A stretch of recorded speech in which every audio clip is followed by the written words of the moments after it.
최근에 어느 초신자인데요, 우리 성도님이 게시판에 글을 올려주셨는데, 제가 그 글을 읽고 이게 목회에 많은 생각을 제공한다, 그래서 이걸 제가 프린트를 해가지고 여러 번 이제 읽고 또 밑줄도 긋고 그러면서 이 글을 읽었었습니다. 앞부분에 이거를 제가 좀 소개해 드리려고 하는데요, 내용이 이렇습니다. 저는 천주교 신자였지만 교회에 다니는 남편을 만나 교회에서 결혼을 하고 권사님, 장로님이신 시부모님 의견을 따라 개종도 하고 교회에서 결혼도 하였습니다. 하지만 저는 교회라는 곳이 정말 불편하였고 교회의 언어나 분위기, 모든 것이 싫었습니다. 사실 교회에 대한 좋지 않은 인식이 아주 많았습니다. 교회에 다니는 친구나 주변 지인들이 기도해 줄게 라고 이야기하면서도 뒤에 소위 뒷담화라는 것을 하는 것을 보고 많이 놀랐고, 그 기도나 은혜라는 것은 그냥 그들의 입에 발린 말이구나 라고 생각을 많이 했던 것 같습니다. 시부모님들의 교회에서도 전도니 통성기도니 은혜니 복음이니 하는 것도 모두 저를 불편하게 하는 것들이었고, 사람 모으기 같은 활동 같은 느낌도 많이 받아서 늘 교회의 예배 시간이 불편했고, 어떻게든지 시부모님들만 아니면 피해가고 싶은 순간들이었습니다.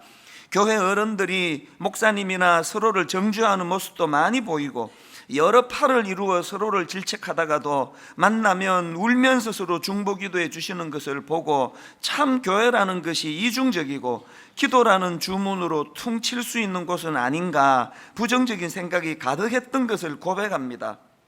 이렇게 시집 와가지고 이제 개신교로 바꾸었더니 거부감만 막 계속 쌓이는 겁니다. 그랬더니 또 그 다음 한번 들어보십시오. 유산을 경험하여 울고 있는 저에게 한 교회분이 하나님을 믿기 시작하면 고난을 주시는 거예요. 기도하기를 원하셔서. 이렇게 말하는 순간도 마음을 닫게 만들었습니다. 그저 얼마나 마음이 아프니? 라고 물어주길 원했지만 고난을 이기는 것은 기도라고 말해주는 것이 다 헛소리처럼 느껴졌고, 그들의 입에서 나오는 늘 듣던 기도의 말이라고 생각하고 귀를 열고 싶지도 않았습니다. 이렇게 이제 부정적인 생각이 점점 쌓여가다가 이제 이분이 결정적으로 교회를 떠나게 되는 그런 이제 계기가 있는데요. 첫째 아이가 초등학교 2학년 때 다니던 교회 언니들에게 괴롭힘을 당하고, 제가 들어보니까 그냥 조금 시달린 정도가 아니고요, 이 아이가 얼마나 상처와 충격을 받았던지 그 일 때문에 1년 가까이 심리 치료를 받을 정도로 아이가 힘든 상황이 벌어진 겁니다. 저는 다시는 교회에 가지 않겠다고 다짐했고, 시부모님께도 결혼하고 처음으로 단호하게 말씀드렸습니다. 교회 안 다녀서 죄 받으면 할 수 없는 거라고, 그런 거 가지고 죄를 주시는 분이라면 믿어서 뭐 하겠냐고 모진 말도 했던 것 같습니다. 아이 일에, 남편 회사 일에 예수 믿으면 평강이 넘친다더니 평강은 무슨, 이런 말을 만나는 사람마다 했던 것 같습니다. 저희 아이 눈에서 밤마다 고통의 눈물이 쏟아지는데 제 마음 속에는 정말 화가 가득 차기만 했습니다. 그리고 교회를 3년간 나가지 않았습니다. 교회에 가라고 하실까봐 시댁도 잘 나가지 않았던 시간이었습니다. 이게 참 가슴 아픈 이야기 아닙니까? 그렇게 교회에 상처받고 교회를 떠난 지가 3년이 됐는데 대반전이 일어나는 내용이 그 다음부터 펼쳐지는데요. 그런데 어느 날 첫째 딸이 저보고, 엄마, 내가 기도가 하고 싶은데 교회에 나가면 안 될까? 내가 기도가 하고 싶고 교회에 가고 싶어 했습니다. 교회는 무슨, 교회의 교자만 들어도 짜증이 나는구만. 그랬는데 지금 생각하면 참 이상한 일이 일어났습니다. 그 말이 며칠이고 머리에 맴돌았습니다. 교회. 그래서 솔직히 아무 생각 없이 딸 기도 한번 한다는데 뭐 하고, 분당에서 제일 유명한 교회가 어딨냐고 누구에게 물었더니 분당 우리 교회 이야기를 하대요. 그래서 한번 가봤습니다. 아이 기다리는 동안 잠깐 기다리는 거지 뭐 하면서요. 저는 이찬수 목사님에 대한 사전 정보도 없고 관심도 없던 사람이었고 교회에서 사용하는 모든 단어가 불편했던 사람이었는데 정말 이상한 경험이었던 것 같습니다. 예배 전 찬양 하나를 듣고 그 다음 찬양 하나를 더 듣는데 마치 막힌 하수구가 뚫리는 기분처럼 목에 있는 불편한 가시가 나오는 것 같은 기분의 눈물이 몇십 분 동안 펑펑 쏟아졌습니다. 남편이 창피해할 정도로 울었으니까요. 얼마나 눈물이 나든지 내가 왜 울고 있지? 하는데 정말 그 찬양, 목사님의 말씀, 마지막 축도 몸에 쏟아 부어지는 느낌이 들었습니다. 얼마나 울었는지 모르겠습니다. 그날로부터 이제 1년이 되어 가네요. 전에 부정적으로 여겼던 기도해 줄게 라고 했던 교회 다니던 친구들의 마음이 지금 내가 저 사람을 위해서 기도해 주고 싶은 것과 같은 마음이었던 것은 아닐까, 이런 생각이 드는 요즘입니다. 화면에 비춰지는 울고 계신 성도님들을 보면 저도 모르게 주님, 저 사람도 울고 있습니다. 저와 같이 우는 마음일까요? 저 눈물에 함께 그저 계시기만 해주세요. 저분을 위해 기도합니다 라는 생각을 예배당에서 하고 주님도 그래 주시지 않을까 하는 마음으로 기도를 하게 됩니다. 설교에서 말씀하셨던 주변 사람들도 모두 나를 위해 기도해 주는 것 같은 느낌, 저도 매주 받는답니다. 제가 그렇게 하고 있으니까요. 그렇게 믿고 또 그 믿음이 저에게 힘을 줍니다. 1년 동안 목사님의 설교를 듣고 찬양대의 찬양을 듣고 울고 하며 교회 분들이 은혜라고 말씀하시는 것이 이런 것이구나 생각하고 예배는 사건이라고 하신 말씀이 무엇인지를 느끼게 됩니다. 예배 드리고 펑펑 울고 돌아 나오는 길에 이렇게 내가 여기에 나와서 하나님을 만난 것일까? 정말 꼭 누군가 여기로 나를 불러준 기분이 든다라는 생각을 오랫동안 했답니다. 제가 왜 이 글을 프린트 해가지고 여러 번 읽고 밑줄을 긋고 그랬을까요? 여러분, 우리가 익숙해서 하는 한마디 하나, 우리는 익숙해서 뭐 사람이 다 그러지 뭐 그러면서 뒷담화하는 그 하나에도 한 영혼이 실족해서 교회를 떠날 수도 있다는 거, 이게 저에게 무겁게 들렸기 때문이에요. 너무 쉽게 우리가 기도해 드리겠습니다.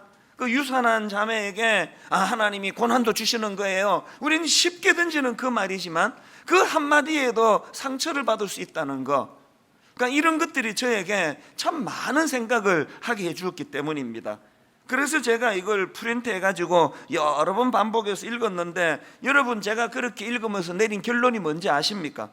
교회는 결국 영적인 공동체라는 겁니다. 교회는 결국 하나님이 일하셔야 상처도 치유를 받고 회복도 일어나고. 한번 생각해 보세요. 그 어린 딸이 교회에서 왕따 당해가지고 안 그래도 그 교회가 싫던 차에 세상에 그 1년 가까이 심리 치료를 받아야 될 정도로 딸이 상처받아 밤마다 울고 있는 그 모습을 보고 그렇게 울분이 쌓여가는 이 성도, 이 자매님을 어떤 사람이, 어떤 인간이 그 마음을 회복시킬 수 있겠냐고요. 그랬는데 여러분, 단번에 그 목에 가시가 나오는 것 같은, 또 막힌 하수구가 뻥 뚫린 것 같은, 그래서 몇십 분을 이 자리에 앉아 눈물을 흘리면서 그 지난 상처가 치유가 되게 하는 이 일을 도대체 누가, 어느 인간이 할 수 있겠냐는 거예요. 하나님이 하시는 거거든요. 하나님이 한 번 그 자매 마음을 어루만져 주시니까 그 3년 동안 마음에 쌓여있던 그 뻥 뚫려지는 치유가 일어날 수 있다면 교회는 영적인 공동체여야 된다는 겁니다. 그래서 저는 창립 15주년을 맞은 오늘 우리 모두가 외쳐야 될 구호가 있다면 다시 예수 그리스도, 다시 예수 그리스도. 사도행전 3장에 나오는 성전 미문에서 구걸하는 그 장애인을 상상해 보셨습니까? 날 때부터 장애를 가지고 태어나서 본인 힘으로는 생계를 유지할 수가 없어서 그렇게 성전 미문에서 구걸하며 생계를 연명하던 그 가련한, 그 불쌍한 한 인생을 누가 그토록 기쁨이 넘치는 인생으로 바꾸어 줄 수 있겠냐고요. 사도행전 3장 8절에 보니까 뛰어서서 걸으며 그들과 함께 성전으로 들어가면서 걷기도 하고 뛰기도 하며 하나님을 찬송하니, 그 가련한 한 인생이 너무너무 기뻐 춤을 추며 그렇게 행복에 겨워 기뻐 뛰는 그 모습이 너무 아름다워가지고 지나가던 사람들이 다 그것을 보면서 10절에 보니까 그가 본래 성전 미문에 앉아 구걸하던 사람인 줄 알고 그에게 일어난 일로 인하여 심히 놀랍게 여기며 놀라니라. 이런 광경이 어떻게 가능할까요? 또 왜 오늘 교회 안에 이런 기쁨의 장면이 왜 잘 나타나지 않을까요? 결국은 은과 금은 내게 없거니와 내게 있는 것 곧 예수 그리스도의 이름으로, 그 예수 그리스도의 이름으로 그 장애인에게 다가갔기 때문에, 그 장애인에게 그렇게 기뻐 춤을 추게 만드는 동력을 제공하신 분은 우리 인간이 아니라 예수 그리스도의 이름이라는 거예요. 그래서 여러분 15주년을 맞은 오늘 분당 우리 교회는 다시 회복해야 되는 것, 예수 그리스도의 이름입니다.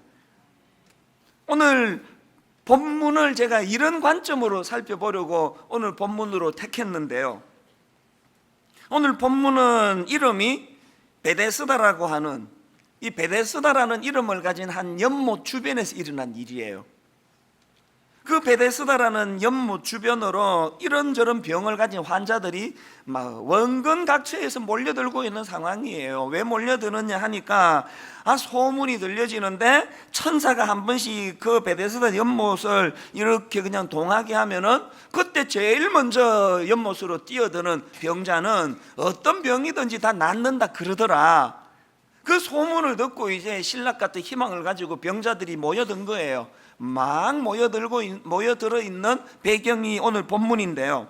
제가 이제 이 본문을 프린트해 가지고 들고 다니면서 여러 차례 읽으면서 계속 읽다가 보니까 이 제 머릿속으로 이 본문이요 딱 두 그림으로 나뉘어지는 거예요. 한 그림은요 예수님이 계시지 않는 베데스다의 모습이고, 또 다른 한 그림은 예수님이 계신 베데스다의 모습이더라고요. 예수님이 계시지 않는 베데스다의 모습은 어떤 상황입니까? 살벌하게 짝이 없습니다. 모두가 다 경쟁자예요. 그리고 모두가 다 상처가 치유가 되지 않을 정도로, 그래서 서로가 같은 병을 앓고 있으니 참 동병상련으로 서로를 위로해 줘야 되는데 하나도 없었을 거예요. 다 적이에요. 다 라이벌이에요. 저것들 때문에 내가 고침을 못 받는다. 그래서 울분이 쌓여가는 곳이에요. 여러분 참 이게 흥미로운 게요, 이게 원어로 보면 베데스다라는 이 못 이름 자체가요 자비의 집이라는 뜻이에요. 이름은 자비의 집인데 예수 그리스도가 빠져버린 베데스다는 무자비의 집이에요. 자비 없습니다. 나 살고 봐야지.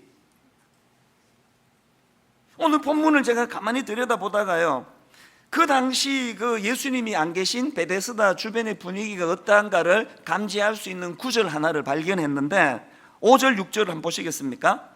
거기 38해 된 병자가 있더라. 예수께서 그 누운 것을 보시고 병이 벌써 오래된 줄 아시고 이르시되 내가 낫고자 하느냐? 그랬더니 이렇게 반응합니다. 7절 병자가 대답하되 주여 물이 움직일 때에 나를 못에 넣어주는 사람이 없어 내가 가는 동안에 다른 사람이 먼저 내려가나이다. 자, 지금 예수님은 그 병자 내면의 상태를 물으신 거예요.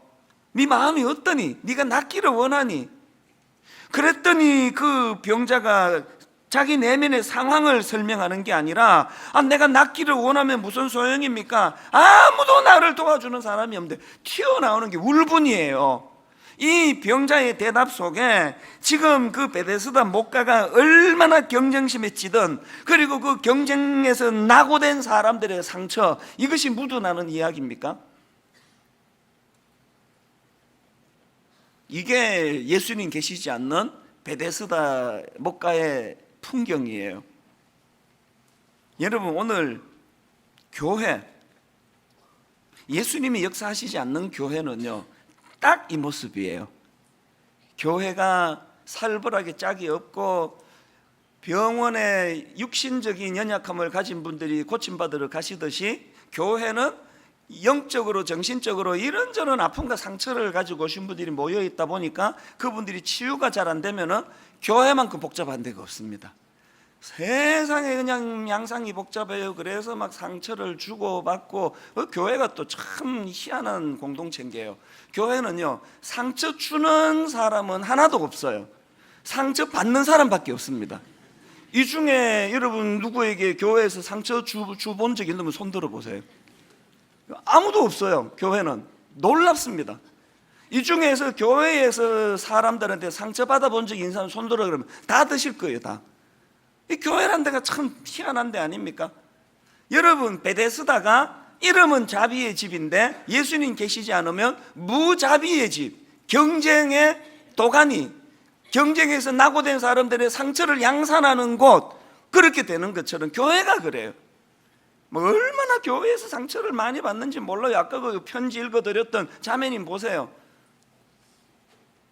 그렇기 때문에 여러분, 이제 창립 15주년을 맞은 오늘 예수님이 계시지 않는 베데스다가 무자비의 집이었지만 거기에 예수님이 나타나셨을 때 대반전이 일어난 것처럼 이제 분당 우리 교회 15주년을 맞이해서 다시 예수 그리스도, 다시 예수 그리스도. 그래서 여러분, 담임 목사가 15년 동안 교회를 이끌다 보니까 점점 그 중요한 인물이 돼가지고 제가 너무 중요한 인물이 돼버렸다면 사표 내라 이런 것 말씀하지 말아주시면 역할을 좀 줄여야 돼요. 제가 너무 중요하지 않도록, 담임 목사가 너무 중요해지지 않도록 제 역할을 좀 줄이고, 다락방을 진행하는데 그 순장님의 역할이 막 너무 강력하셨다 그러면 순장님들이 좀 영향력을 줄이시고, 장로님들 영향력을 좀 줄이시고, 그렇게 뭐 제가 제일 많이 줄여야 될 거예요.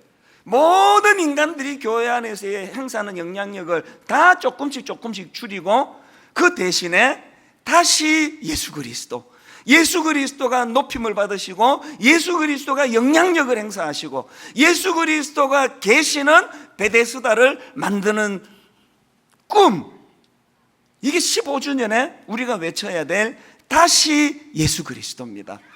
저는 분당 우리 교회가 이름만 베데스다, 자비의 집이지 무자비한 교회가 되는 걸 원치 않기 때문에 분당 우리 교회는 예수님이 계시는 베데스다가 되기를 주님 이름으로 간절히 소원합니다.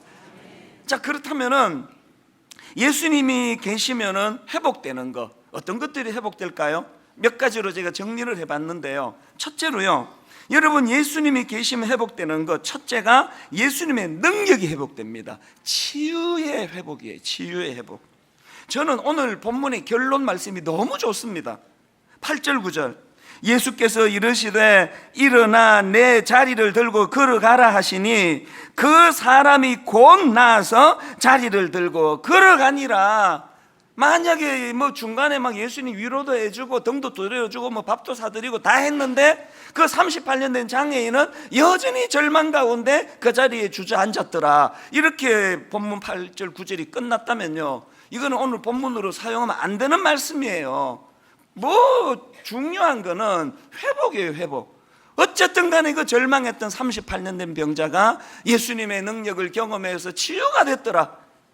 그래서 저는 그 마음을 가지고 뭐 15주년 뭐 우리끼리 떡 해먹고 이게 중요한 게 아니고요, 오늘도 예배 가운데 이 38년 동안 절망과 우울, 답답한 마음속에 있었던 이 38년 된 병자같이 오늘 이런저런 실패 때문에 이런저런 경쟁에 낙오하고, 우리 아이들이 세상에 그 경쟁에 어릴 때부터 상처받고 마음에 그런 치유되지 않은 상처가 있었던 분들이 오늘 다시 예수 그리스도, 그분이 이 예배를 주관하심으로 말미암아 그 38년 된 병자처럼, 그리고 또 처음에 편지 읽어드렸던 그 자매님처럼 단번에 여러분 내면의 상처가 치유되는 사건이 일어나는 예배가 되기를 바랍니다.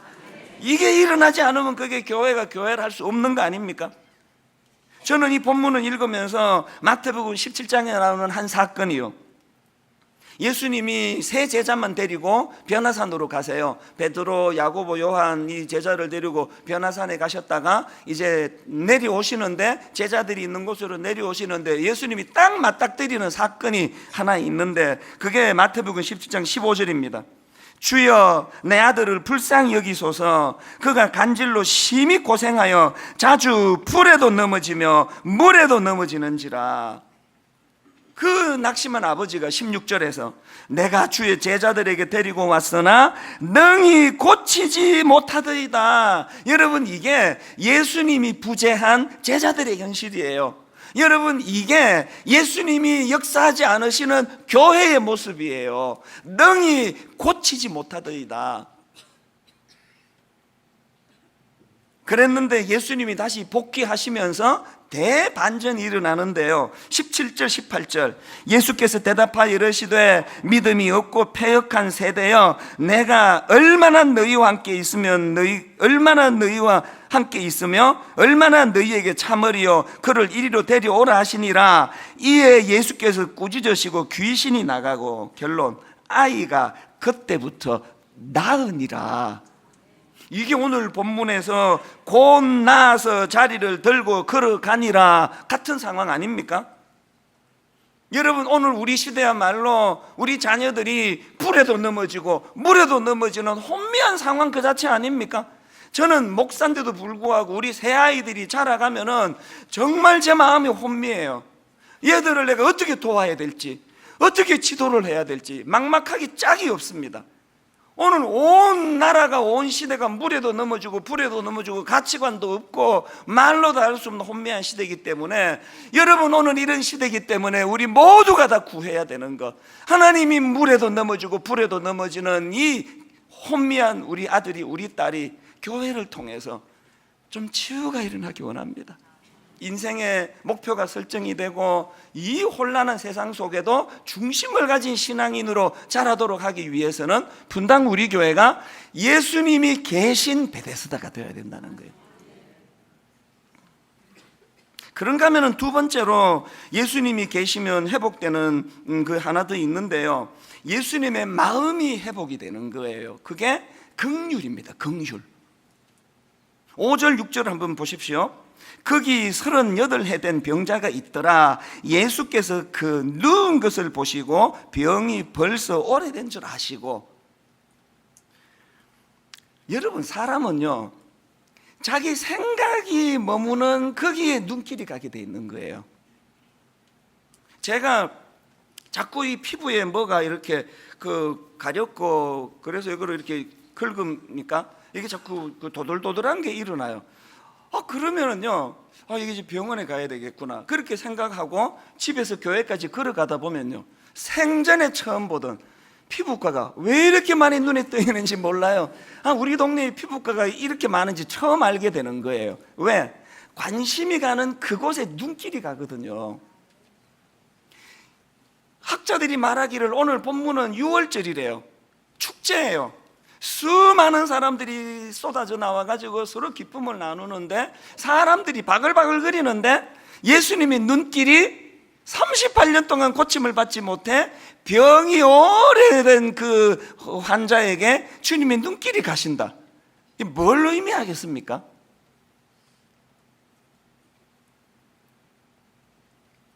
교회 안에 다시 예수 그리스도, 예수님이 회복이 되신다. 그러면 교회가 어디로 눈길이 가야 되는 겁니까? 또 이게 영적인 부분이기 때문에요, 분당 우리 교회가 얼마나 건강한 교회인지, 또 여러분 각자가 저 집사님이 저렇게 열심히 애를 쓰기는 하는데, 그러나 그 내면의 영적인 상태는 아무도 몰라요. 지금 신용을 하는 건지 진짜 가슴이 뜨거운 건지는 아무도 몰라요. 잣대가 하나 있습니다. 예수님이 머무시는 그 눈길, 예수님이 머무시는 그곳에 그 집사님 눈길이 머물면 성령 충만한 거예요. 예수님이 지금 그 수많은 군중들 사이에서 이 가련한, 이 불쌍한, 고침받지 못해 세상에 대해 원망하는, 아무도 나를 도와주는 이가 없습니다 하는 그 한 병자에게 주님의 눈길이 머무셨다면 뭘 반성해야 되는 겁니까? 설교자로서 저는요 가끔씩 그렇게 상처를 받아요. 지난주에도 그런 일이 있었는데요.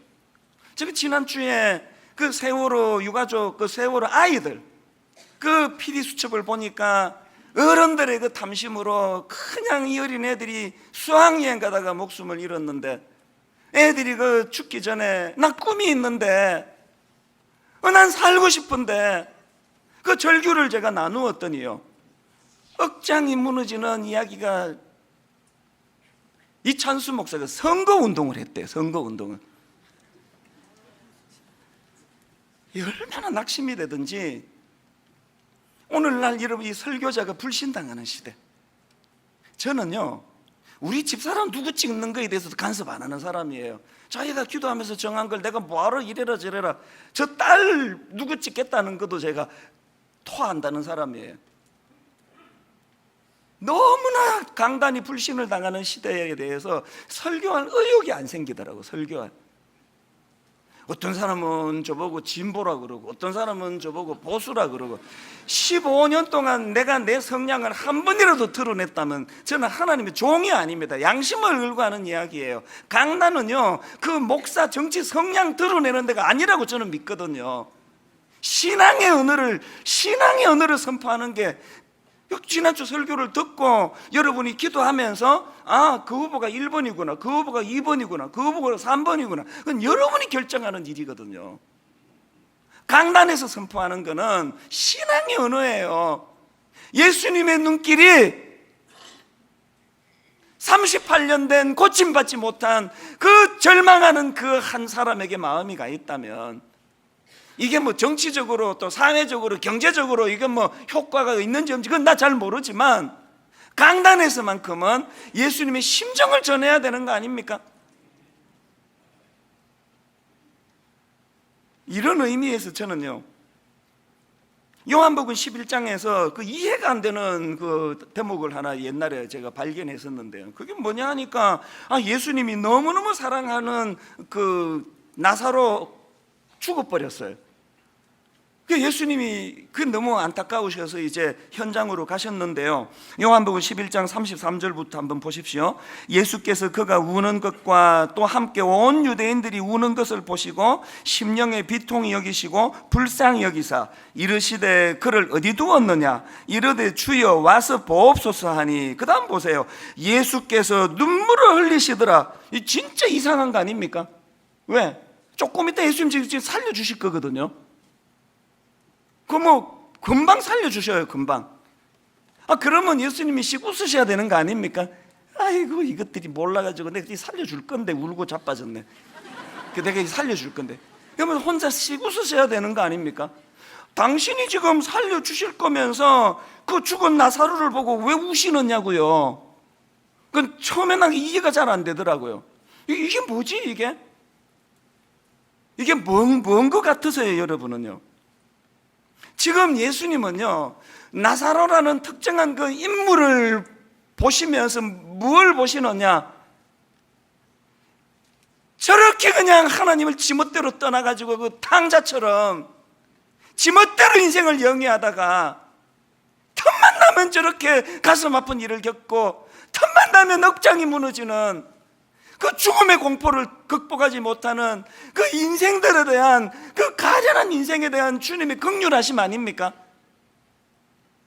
그 주님의 우리를 향하신 그 긍휼하심이 있었기 때문에 나사로를 살려줘야 되겠다, 그 마음이 동기가 생겨나시는 거고, 오늘 저와 여러분을 십자가로 구원해 주시는 십자가의 자리까지 가는 너무 엄청나서 도대체 믿어지지가 않을 정도로 안 믿어지는 그 일을 감행하신 게 그 주님의 긍휼하심 아닙니까?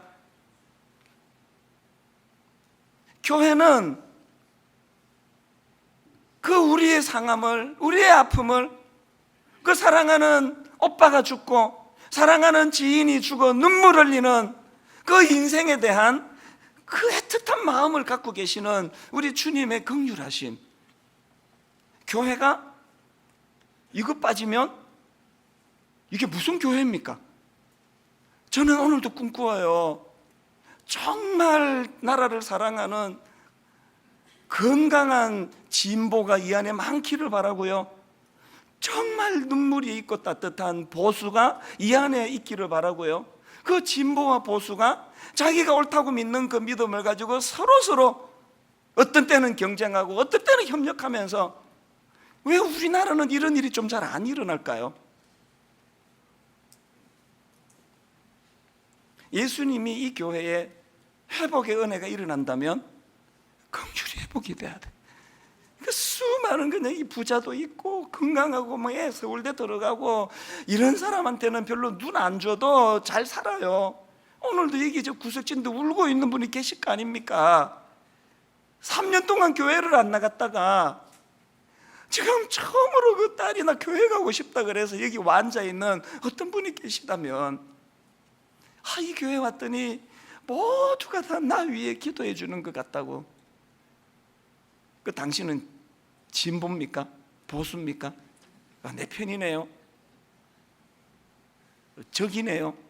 이게 교회입니까? 이게? 여러분, 이게 교회입니까? 예수님이 회복이 되면 그 수많은 군중들 가운데 우는 그 한 사람, 연약한 그 한 사람, 그래서 나사로를 살려내시고 안 내시고의 문제가 아니라 그 인생에 대한 긍휼히 여기는 마음, 분당 우리 교회 이거 회복되면 좋겠어요. 전 이런 점에서요, 내가 존경하는 분들이 계시는데 경조부예요. 경조부. 제가 어쩌다가 발인 예배 인도하러 장례식장에 가보면은요, 그 발인 예배는 주로 새벽에 드리잖아요. 한결같이 그 나와서 세상에 그 새벽에 교회 신디를 갖다 놓고 반주를 하고 찬양을 불러드리고 그 함께 우는 그런 분들을 보면, 분당 우리 교회 구호가 함께 울고 함께 웃는 분당 우리 교회지만 함께 우는 에 초점이 들어가면 좋겠습니다. 그래서 여러분, 저는 오늘 한 가지 그 부탁을 드리고 싶은데요, 다락방에 참석하셔야 돼요. 다락방에. 여러분, 다락방 가셔야 돼요. 이렇게 한번 예배 드리고 이거 아니에요. 공동체예요. 다락방에 가셔야 돼요. 그리고 이번에 또 교재를 새로 만들었는데, 지금까지는요 제 설교를 가지고 교재 만들고 설교를 제공했는데 이거 빼라 그랬습니다. 설교가 자꾸 중요해지면 안 될 것 같아서 성경 읽으면 되는데 설교 안 읽어도 돼요. 여러분들이 예습하셔야 돼요. 예습. 다락방 가시려면. 그리고 더 중요한 거, 가정을 오픈하셔야 돼요. 가정을. 요새 자꾸 그 집 오픈은 안 한다 그래가지고 그 스타벅스 가가지고 다락방 하는 사람들이 있대요. 가정을 오픈해야 돼요. 우리 집은 누추해서 그래서 오픈하는 거예요. 그래서 그 가정을 오픈해서 아이들 머리에 손을 얹어 축복을 하고 가정을 오픈해야 돼. 가정을. 분당 우리 교회가 예배를 통해서도 은혜를 누려야 되겠지만, 여러분, 우리 다락방 소그룹에서 서로가 서로를 위해 울어주고 손을 잡아주는 예수님의 긍휼이 회복되는 교회가 되기를 바랍니다. 마지막 세 번째로요, 예수님이 계시면 회복되는 게 하나 더 있습니다. 예수님 주시는 꿈, 의욕이 회복된다는 사실입니다. 6절에 보니까 예수께서 그 누운 것을 보시고 병이 벌써 오래된 줄 아시고 이러시되 내가 낫고자 하느냐. 세상은요 이런 거 안 물어요. 그냥 기능만 살아나면 돼요. 고쳐 주면 끝이에요. 이게 예수님과 세상의 결정적인 차이예요. 예수님은요 그 사람의 육신이 고침받는 것에도 관심이 있지만 그 과정에서 그가 상했어야 될 그 내면의 상한 마음, 그 아픔,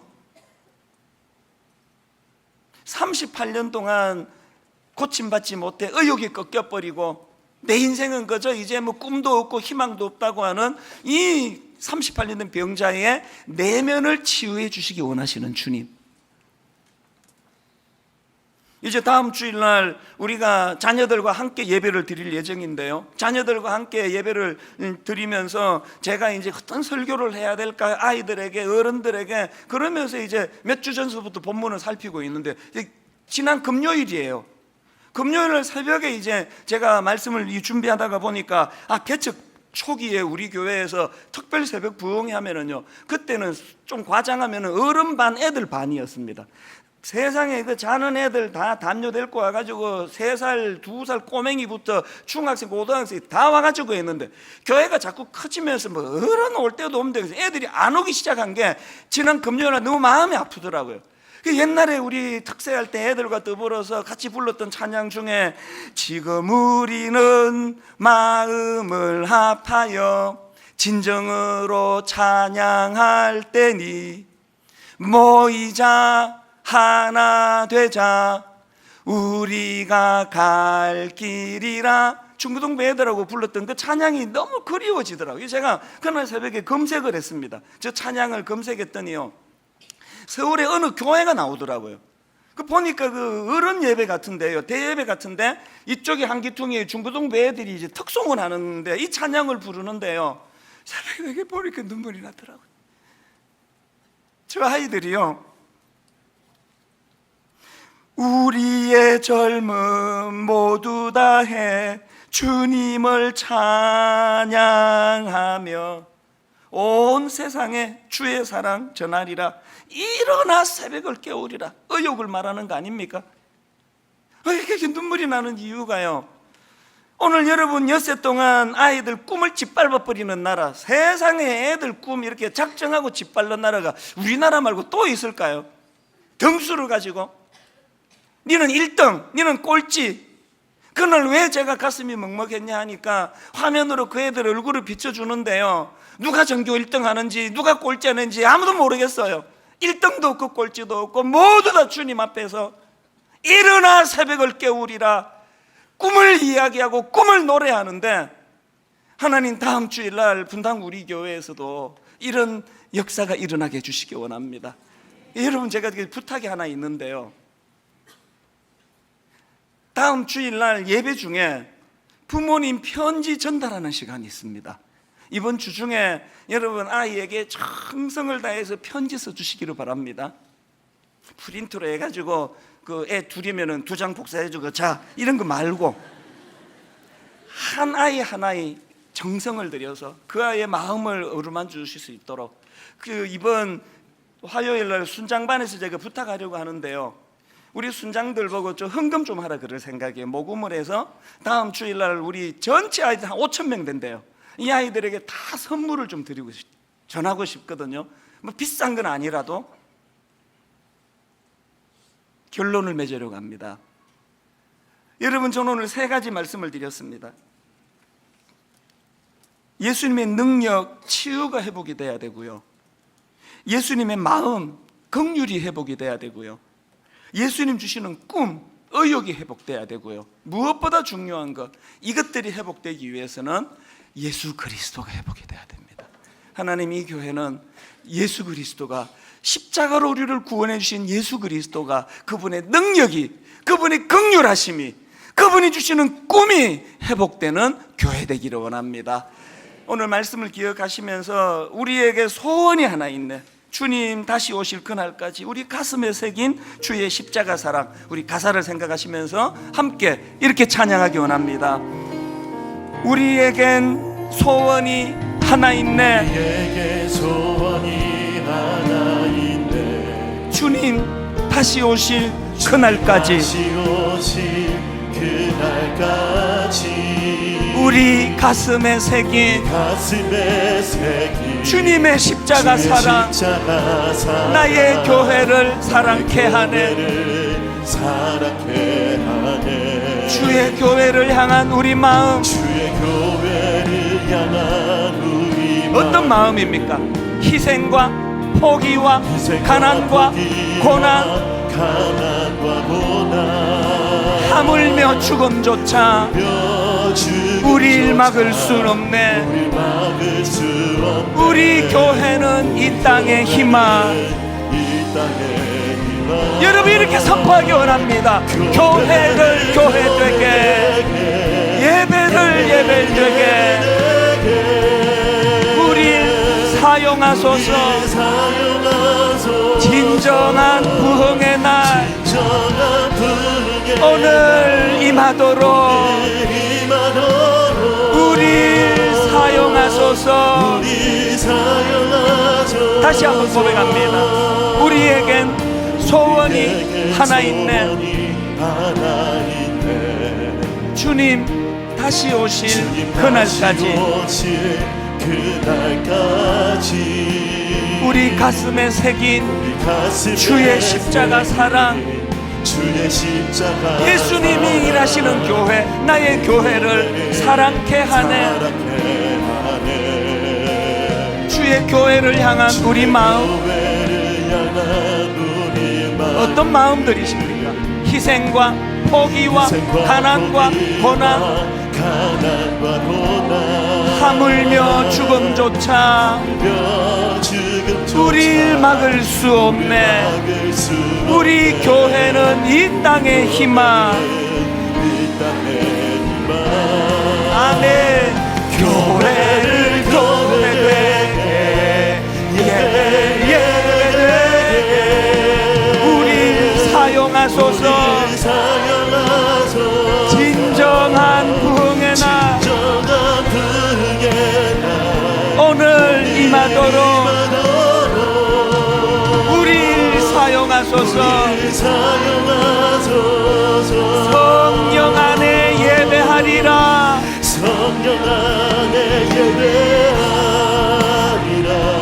자유의 마음으로 자유의 마음으로 사랑으로 사역하리라. 사랑으로 사역하리라. 교회는 생명이니 교회는 생명이니 교회를 교회되게 예배되게 우리 사용하소서. 사용하소서. 진정한 부흥의 날 오늘 임하도록 우리 사용하소서. 여러분 일이 가능하도록 성령의 새바람 성령의 새바람 이 땅에 불어오소서. 땅에 불어오소서. 주의 영 그 생기로 주의 영 그 생기로 우리와 우리 가정과 우리 교회를 다시 살리사 다시 살리사 이 땅에 하나님 영광 거하는 그런 나라가 되게 하소서. 열방과 하나님 영광 비추는 그런 나라가 되게 하소서. 우리 다 자리에서 일어나셔서 성령의 새바람 마음의 소원을 가지고 이 땅에 불어오소서. 살리시는 분은 하나님이십니다. 주의 영 그 생기로 우리를 다시 살리사 이 땅에 하나님 영광 거하는 그런 나라가 되게 하소서. 열방에 하나님 영광 비추는 그런 나라가 되게 하소서. 그런 교회가 되게 하소서. 그런 교회가 되게 하소서.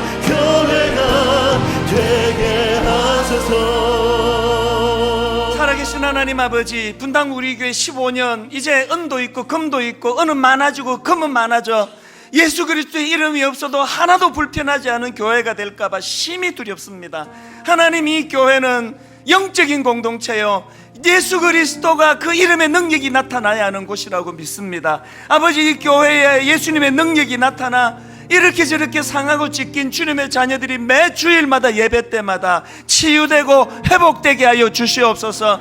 이 교회는 예수님의 심정, 예수님의 마음이 회복되어서 하나님, 연약한 자들을 향하여, 우는 자들, 연약한 자들을 향하여 긍휼이 회복되도록 은혜 베풀어 주시기를 원합니다. 하나님, 예수 그리스도의 아버지 은혜가 회복됨으로 말미암아 주님 주시는 꿈으로 말미암아 다시 살아야 되겠다, 내가 다시 힘을 내야 되겠다, 매주일마다 하나님 주시는 소망과 꿈이, 의욕이 회복되는 예배가 되게 하여 주시옵소서.